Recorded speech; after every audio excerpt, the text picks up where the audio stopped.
Hello BEd first year students, good morning. जो भी आपकी समस्याएं हों वो आप कमेंट बॉक्स में दे सकते हैं। आप वीडियो को पूरा देखें और अपनी उपस्थिति भी दें। ई लर्निंग के गुण या लाभ, है ना। ई लर्निंग के गुण या लाभ क्या है, इसके बारे में आज अपन पढ़ेंगे। कि फर्स्ट होता है इसमें व्यक्तिगत अनुदेशन। व्यक्तिगत अनुदेशन में ई लर्निंग शिक्षार्थियों की आवश्यकताओं, योग्यताओं, अधिगम शैलियों और रुचियों के उपयुक्त व्यक्तिगत अनुदेशन प्रदान करता है। इस प्रकार यह शिक्षार्थी केंद्रित होता है। दूसरा होता है आसान पहुंच। शिक्षार्थियों को समय, स्थान और दूरी की सभी बाधाओं को पार करके अधिगम तक पहुंच प्राप्त होती है। शिक्षार्थी किसी भी समय और किसी भी स्थान पर सूचना और शैक्षिक सामग्री तक पहुंचकर प्राप्त कर सकता है। ई लर्निंग उन क्षेत्रों में भी उपलब्ध है जहां कोई विद्यालय या महाविद्यालय नहीं है। यह देश या विश्व के किसी भी दूरवर्ती क्षेत्रों तक पहुंच सकता है।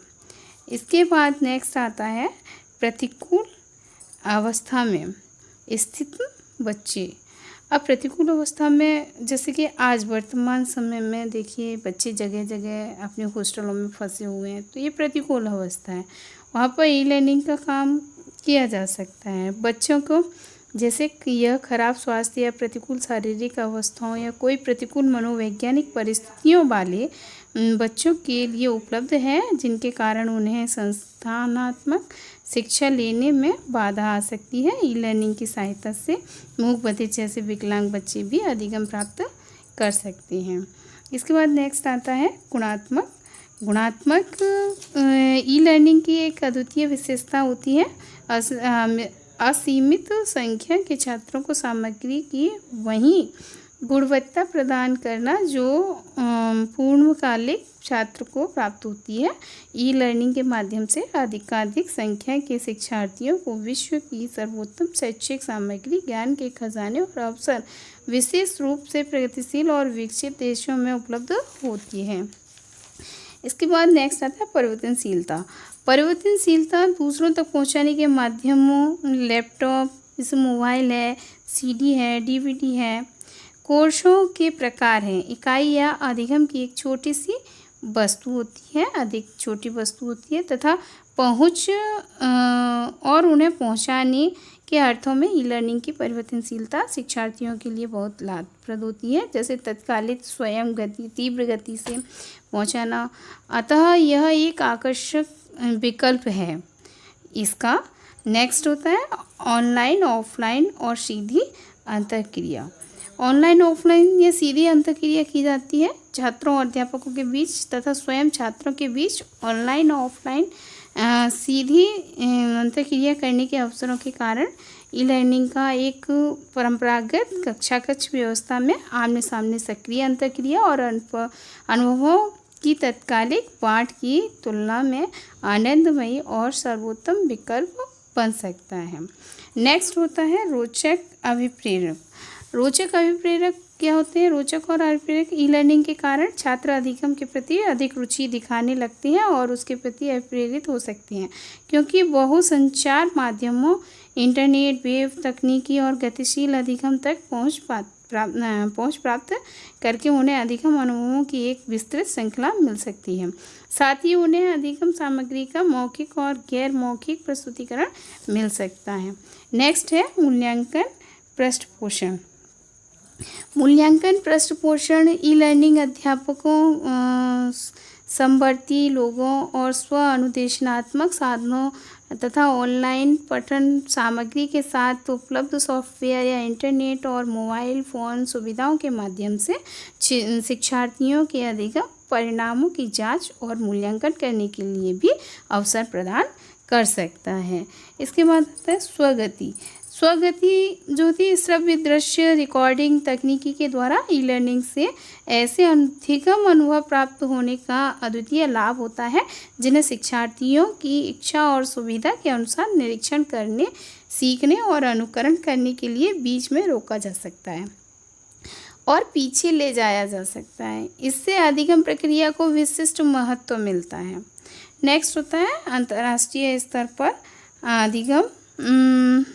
ई लर्निंग अंतर्राष्ट्रीय स्तर पर का अधिगम है। व्यक्ति इंटरनेट का उपयोग करके किसी भी प्रकरण या विषय की अधिकतम और नवीनतम जानकारी प्राप्त कर सकता है।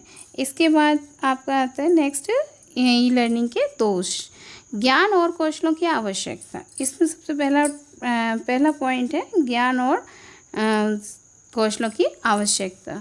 इसमें ई लर्निंग की उपयोगी सेवाओं से लाभ उठाने में ज्ञान और कौशलों का अभाव बाधा बन सकता है। इसके बाद नेक्स्ट है उपकरणों का अभाव। उपकरणों का अभाव हो सकता है। हमारे अधिकांश विद्यालय नवीनतम उपकरणों से सुसज्जित नहीं हो सकते। अब जैसे वर्तमान में तो कुछ विद्यालयों में चल रहा है भाई, अधिकतर 90% तो कोशिश की जा रही है विद्यालयों में ई लर्निंग की व्यवस्था की जाए, है ना, ऑनलाइन क्लासेस की व्यवस्था की जाए, लेकिन कुछ जगह साधन नहीं है तो वहाँ इसकी समस्या आती है। नेक्स्ट होता है खर्चीला होता है ये ई लर्निंग परंपरागत शिक्षा से अधिक खर्चीला है। ई लर्निंग के साधन बहुत महंगे होते हैं, उनकी मरम्मत भी बहुत महंगी होती है, अतः ई लर्निंग अधिकांश छात्रों की पहुंच से बाहर होता है। नेक्स्ट है अलगाव की भावना। ई लर्निंग के कर्ताओं द्वारा अनुभव की गई अलगाव की भावना मुख्य दोषों में से एक है जो दूरवर्ती अधिगम की किसी भी प्रणाली में दिखाई देती है, जिसमें ई लर्निंग की भी शामिल है। इसमें परंपरागत कक्षा व्यवस्था में काफ़ी हद तक उपलब्ध आमने सामने की अंतःक्रिया और मानवतावादी अभिव्यक्ति नहीं होती। अध्यापक प्रशिक्षण कार्यक्रमों की व्यवस्था का अभाव अपने कार्यस्थलों में ई लर्निंग के उपयोग के लिए नेक्स्ट इसमें अध्यापक प्रशिक्षण कार्यक्रमों की व्यवस्था का अभाव है। इसमें कार्यस्थलों पर ई लर्निंग के उपयोग के लिए अध्यापकों के लिए आवश्यक ज्ञान और कौशलों से परिचित होने हेतु अध्यापकों को उनकी सेवा पूर्व या सेवाकालीन कार्यक्रमों में तैयार करने के लिए प्रबंध का अभाव है। परिणाम स्वरूप अध्यापकों में न तो ई लर्निंग के प्रति कोई झुकाव होता है और न ही विद्यालय में इसकी व्यवस्था के लिए या इसके उपयोग में छात्रों को निर्देश प्रदान करने के लिए उनके पास कोई योग्यता होती है। नेक्स्ट होता है नकारात्मक अभिवृत्ति। नकारात्मक अभिवृत्ति ई लर्निंग की प्रक्रियाओं और उत्पादों के प्रति शिक्षार्थियों, अध्यापकों, अभिभावकों और शैक्षिक अधिकारियों और समाज की संपूर्ण तौर पर अभिवृत्ति सामान्यतः नकारात्मक पाई जाती है। अनियमित कक्ष शिक्षण की तुलना में ई लर्निंग को द्वितीय स्थान दिया जाता है। इसके बाद नेक्स्ट है स्वास्थ्य पर प्रतिकूल प्रभाव। ई लर्निंग से आँखों की दृष्टि और शरीर के कुछ अन्य अंगों पर प्रतिकूल प्रभाव पड़ता है। शिक्षार्थी शारीरिक रूप से निष्क्रिय बन जाते हैं। कभी कभी वे शारीरिक रोगों के भी शिकार हो जाते हैं। नेक्स्ट है पाठ्य सहायक क्रियाओं का अभाव। पाठ्य सहायक क्रियाओं का अभाव के अंतर्गत अधिगम और शिक्षा के क्षेत्र में पाठ्य सहायक क्रियाओं का बहुत महत्व होता है, लेकिन ई लर्निंग में इन क्रियाओं की उपेक्षा की जाती है। नेक्स्ट है तकनीकी दोष। ई लर्निंग में तकनीकी दोष होता है। ई लर्निंग तकनीकी आधारित है। जब तकनीकी दोष आ जाते हैं तो ई लर्निंग नहीं होता। परिणाम स्वरूप अधिगम की निरंतरता में बाधा आ जाती है और ई लर्निंग में आगे प्रगति नहीं होती। इससे वीडियो को आप पूरा देखें और जो समझ में नहीं आए वो कमेंट बॉक्स में दें। बहुत बहुत धन्यवाद।